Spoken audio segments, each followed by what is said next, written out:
Hello दोस्तों, नमस्कार। एक बार फिर से आपका मेरे YouTube channel AAC for you में आपका स्वागत है। दोस्तों, जैसा कि आप लोग जान रहे हैं, हम लोग ट्रेड हैंड टूल्स के बारे में पढ़ रहे हैं। यानी हैंड टूल्स क्या होता है, इसका उपयोग हम लोग कहाँ पर करते हैं, इसके बारे में आपको एक अच्छी नॉलेज होना चाहिए। अगर आपको टूल्स के बारे में सही जानकारी नहीं है तो आप एक अच्छे मैकेनिक या अच्छे इलेक्ट्रीशियन नहीं बन सकते। इसलिए टूल्स के बारे में जानना अति आवश्यक है, तभी आप अपने कार्य को दक्षतापूर्वक और कम समय में करेंगे। और ये जो चैप्टर ट्रेड हैंड टूल्स हम लोग पढ़ रहे हैं, यह उन बच्चों के लिए भी इम्पोर्टेंट है जो किसी न किसी कॉम्पिटिटिव एग्ज़ाम के लिए तैयारी कर रहे हैं। जैसे वे बच्चे जो ITI कर रहे हैं या ITI कर चुके हैं, जो भी कोई कॉम्पिटिटिव एग्ज़ाम देना चाहते हैं, उनके लिए ये ट्रेड हैंड टूल से निश्चित रूप से क्वेश्चन बनते हैं। इसलिए उनके लिए भी यह बहुत ज़रूरी चैप्टर होता है कि वो भी ध्यानपूर्वक इसको पढ़ें। दोस्तों, आज मैं आपको पेचकस क्या होता है इसके बारे में बताऊंगा, पोकर क्या होता है इसके बारे में बताऊंगा, फिर उसके बाद फेज टेस्टर क्या होते हैं, और नेक्स्ट आपका इलेक्ट्रीशियन नाइफ क्या होता है इसके बारे में मैं बताऊंगा। जो भी इसके बारे में टेक्निकल नॉलेज है उसको आपके साथ शेयर करूंगा।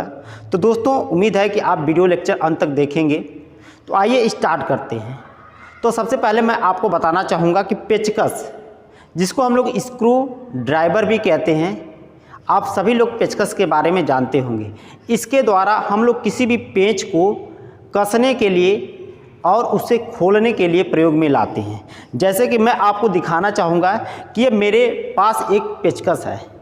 यह पेचकस एक हैवी ड्यूटी पेचकस है। इसका काम हम लोग प्रयोगशाला में या किसी मशीन के बड़ी जो स्क्रूप होते हैं उनको खोलने या टाइट करने के काम में लाते हैं। तो दोस्तों, मैं आपको जैसे मैं बताऊं कि यह इलेक्ट्रीशियन का एक प्रमुख औजार होता है। इसके द्वारा हम लोग जो है लकड़ी के जो भी मैकेनिक्स होते हैं उसमें स्क्रू को खोलना या टाइट हो तो उनके लिए भी एक इम्पॉर्टेंट औजार होता है। इसका हैंडल लकड़ी, प्लास्टिक या सेलोनाइड का बना होता है। जो भी हमारे पेचकस होते हैं, इसका जो हैंडल होता है, ये वाला हैंडल ऊपर वाला जो भाग होता है, इसका जो हैंडल जिसको हम लोग इससे पकड़ के किसी भी चीज़ को खोलते या टाइट करते हैं, ये लकड़ी का हो सकता है। जैसे मैं आपको दिखाना चाहूँगा कि लकड़ी के पेचकस जो है, जैसे ये लकड़ी यहाँ पर दिख रही है, लकड़ी का हो सकता है, प्लास्टिक का हो सकता है। ये जैसे आपको प्लास्टिक दिख रही है, उसी तरह से सेलोनाइड, ये एक प्रकार से जो होता है इंसुलेटिंग मटेरियल होता है। इन पदार्थों का इसका जो है हैंडल बना हो सकता है। बाकी यह जो इसका राड होता है, राड को हम लोग स्टील का बनाते हैं।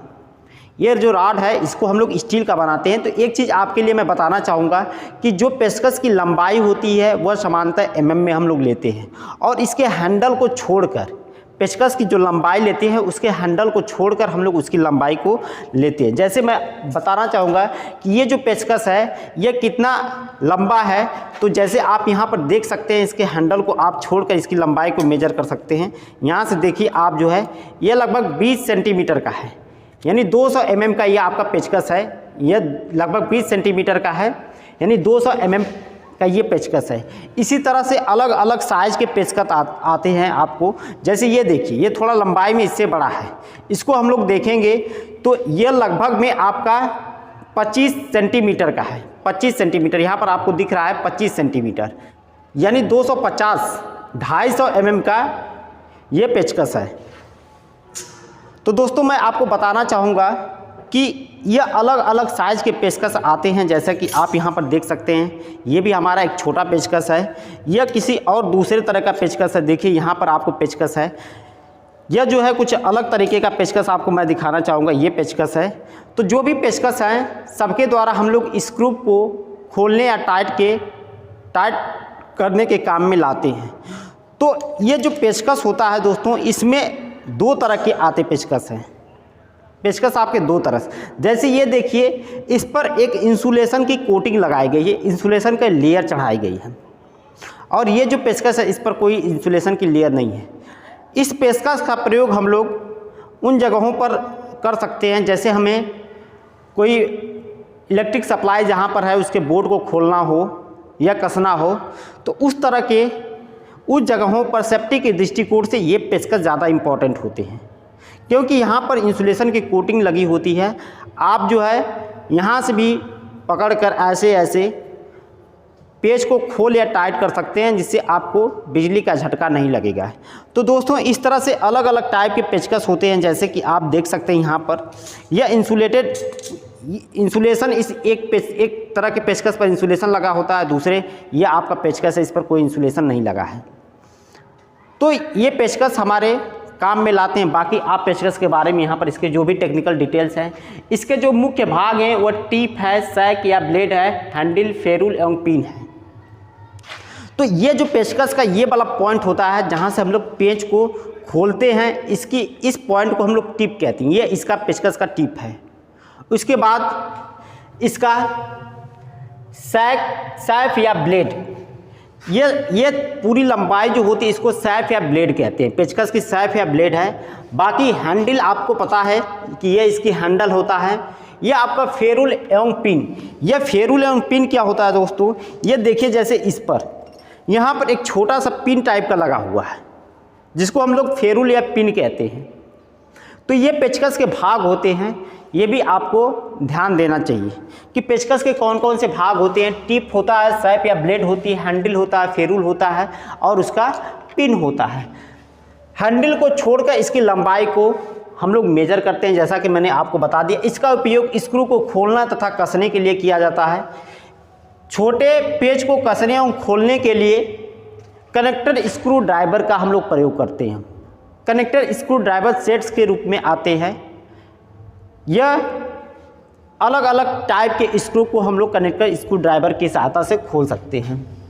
उसी प्रकार से इसकी जो ब्लेड होती है वह स्टील की बनी होती है। तो उम्मीद है दोस्तों कि ये पेचकस क्या होता है, यह किस पदार्थ का बना होता है, इसका उपयोग हम लोग कहाँ पर करते हैं और यह कैसा होता है। जैसे ये इंसुलेटेड होता है और ये बिना इंसुलेटेड होता है, तो इसके बारे में आपको जानकारी होनी चाहिए।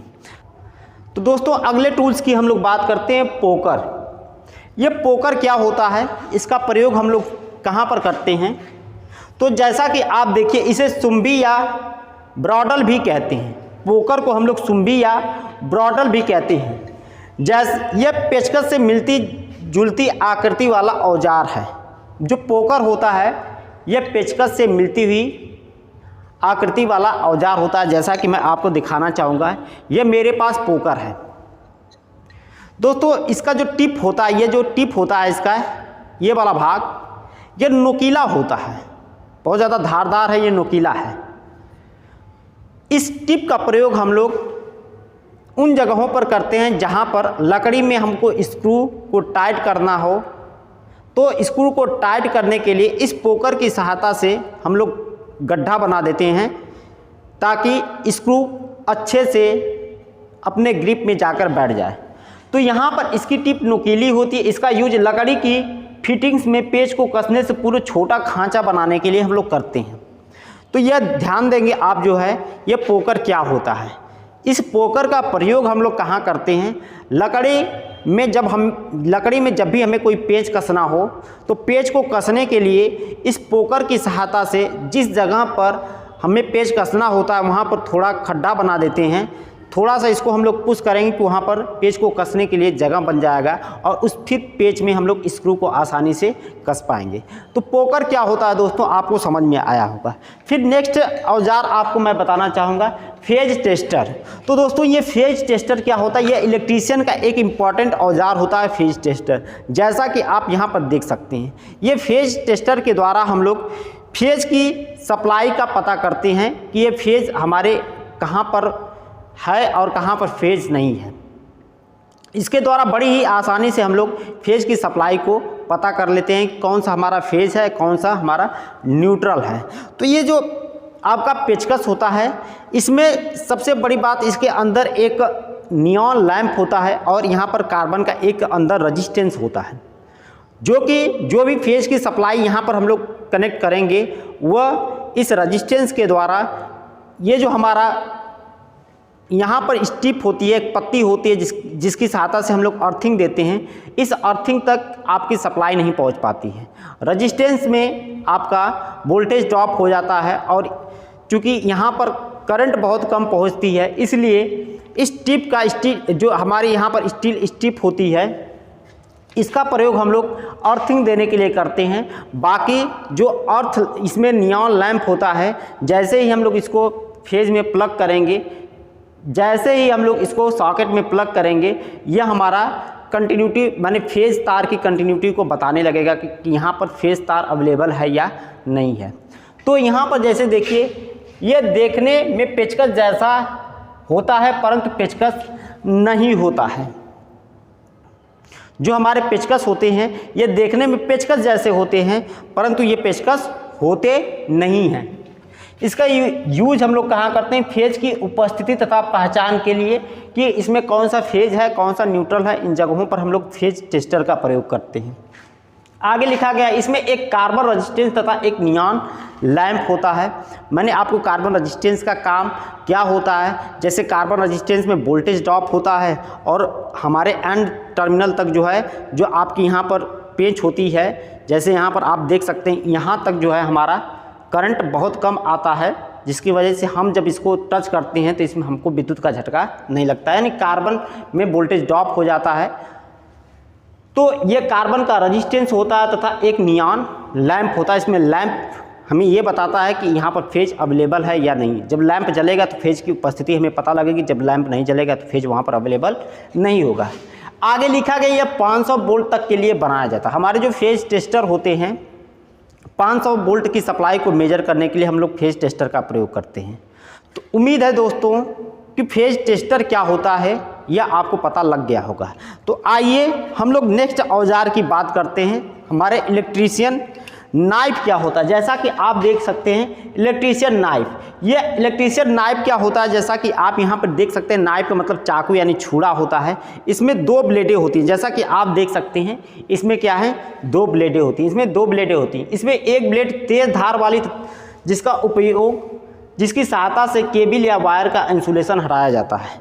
तो ये जो 2 ब्लेड होती हैं ये एक तेज धार वाली होती है, जैसा कि यहाँ पर देखेंगे तो इसका धार बहुत अधिक है।